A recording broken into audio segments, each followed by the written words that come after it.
Dravidian architecture attained the zenith of its development under the Chola dynasty in the 10th and 11th centuries. The Cholas were great temple builders. They built numerous stone temples throughout their kingdom.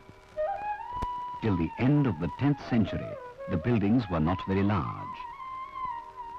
The temple of Vijayalaya Cholesvara is one of the finest examples of the early Chola style.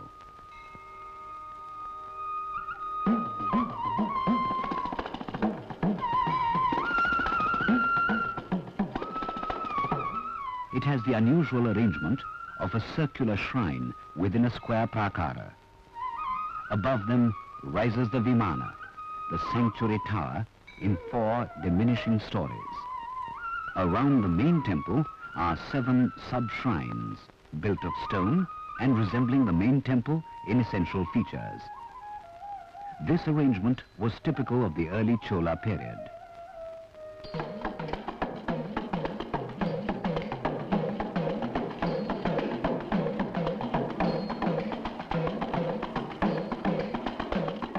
The temple of Nagesvara at Kumbakonam is remarkable for the sculptures found in the niches of its outer walls.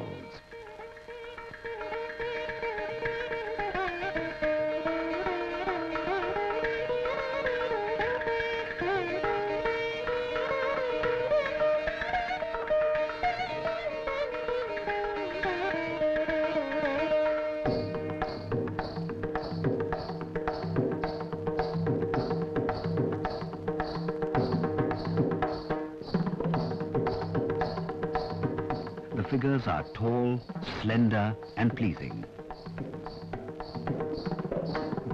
The ornamentation is delicate and intricate.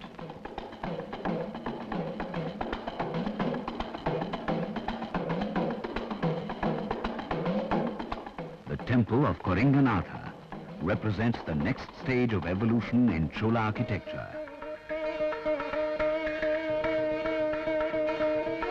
All the sculptures are in very high relief and of fine workmanship.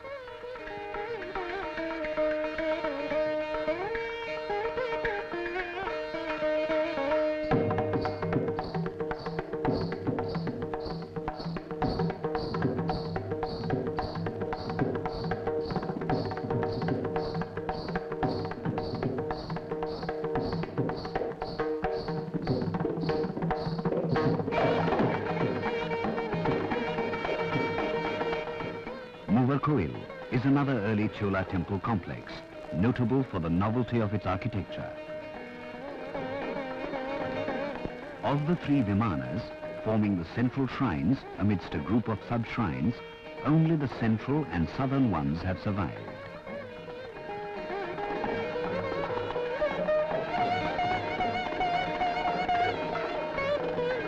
The principal shrines have been conceived as Padmakoshas, one of the lowest mouldings simulating the petals of a full-blown lotus.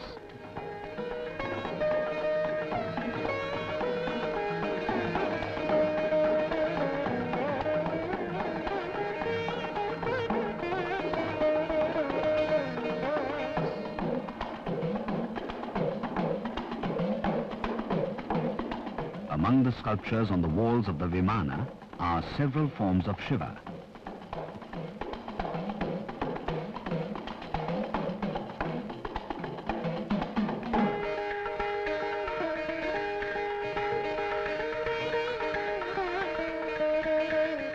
In the early years of King Nataraja's rule, many temples of moderate size sprang up in different parts of his growing empire. One of the most remarkable is the Tribhuvanam temple.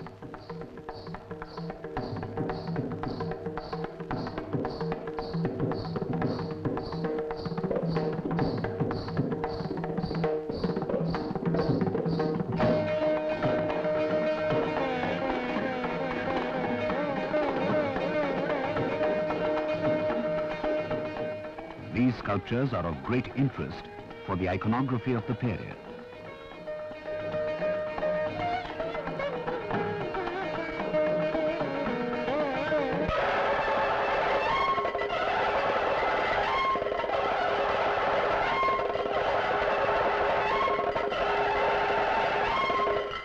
The Brihadesvara temple at Thanjavur is a landmark in the evolution of the building art in India.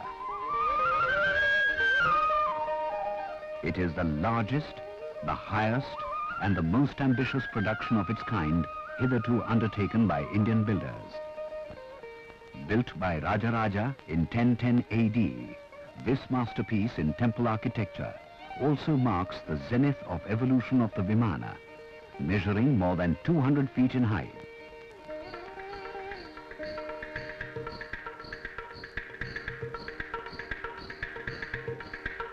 The Nandi Mandapa contains one of the largest monolithic bulls known in South India.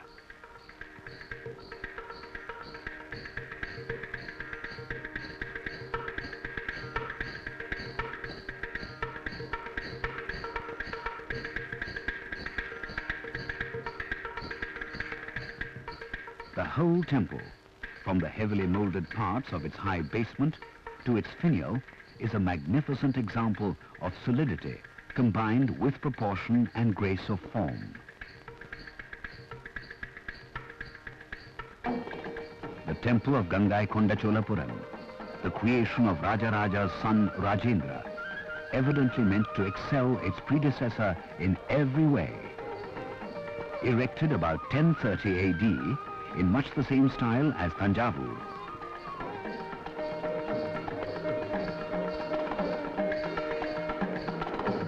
The largest of their kind in South India, these Dwarapalas suggest a parade of power.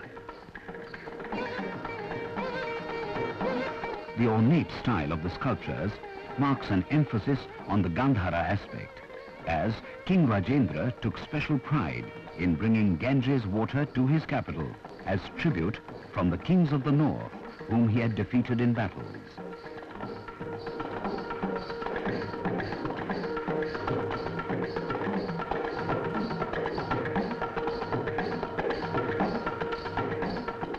In this very telling sculpture, Rajendra places himself humbly at the feet of Shiva to receive the laurels of victory from the god himself.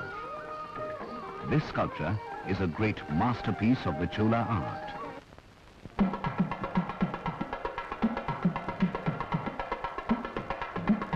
Dharasuram is probably the richest Chola temple, both in decorative exuberance and artistic finish.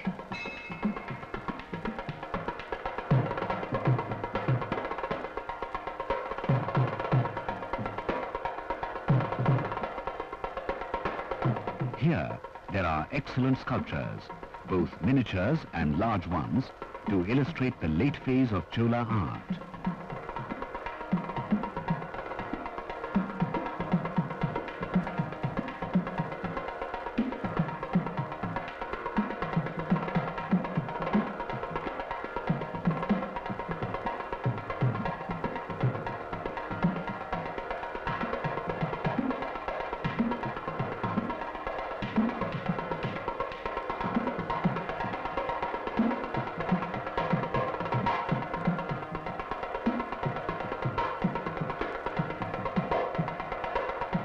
This exquisite carving of damsels with their garments slipping off is a sculptor's dream.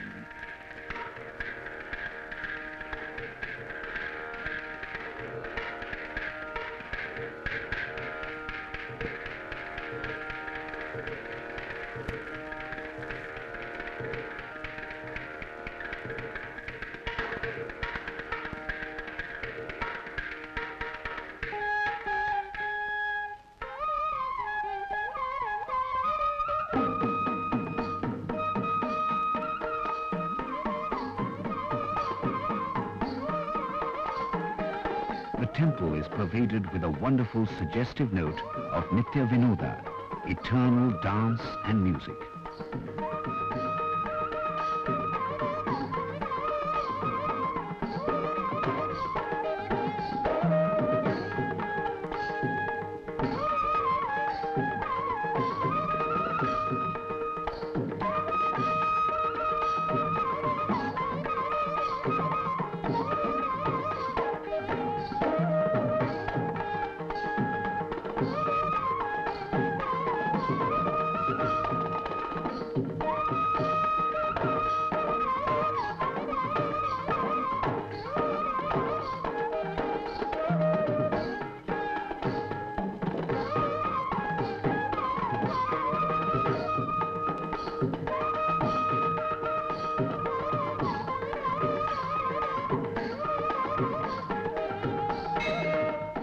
examples of late Chola sculptures are seen in the niches of the gopurams, the gateways at Chidambaram.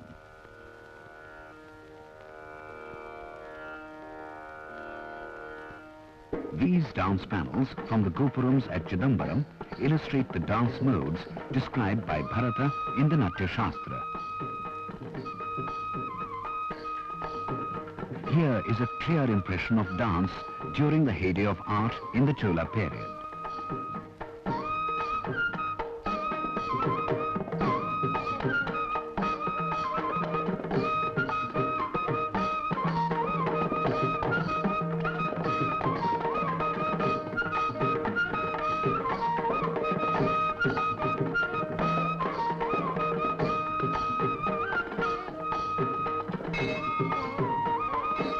Tribhuvanam is the last important temple belonging to the Cholas.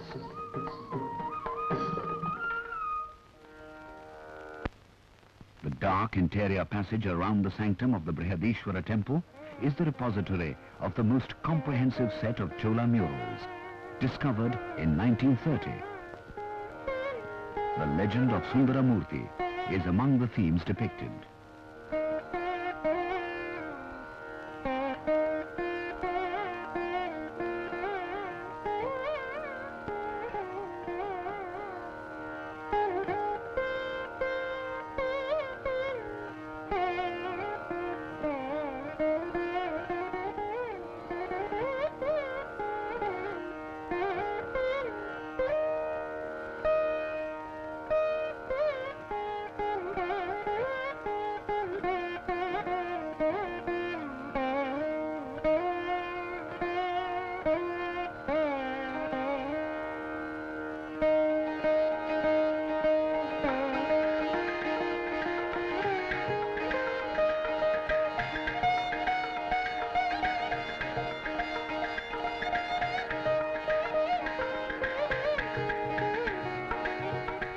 Bronze sculpture of the Cholas holds a unique place in the field of art. It was in the kingdom of the Cholas that the greatest Indian works of art in metal were made by a school of bronze casters, which has not been excelled in the world.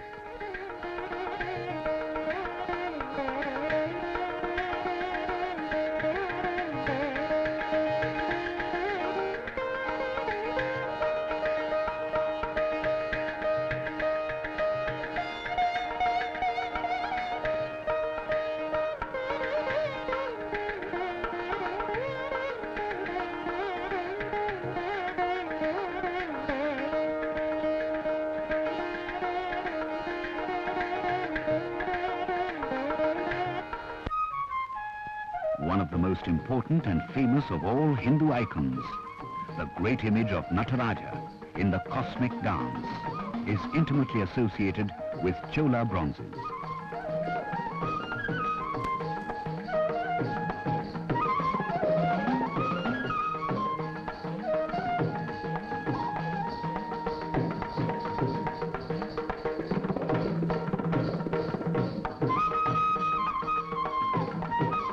The empire of the mighty Cholas is gone.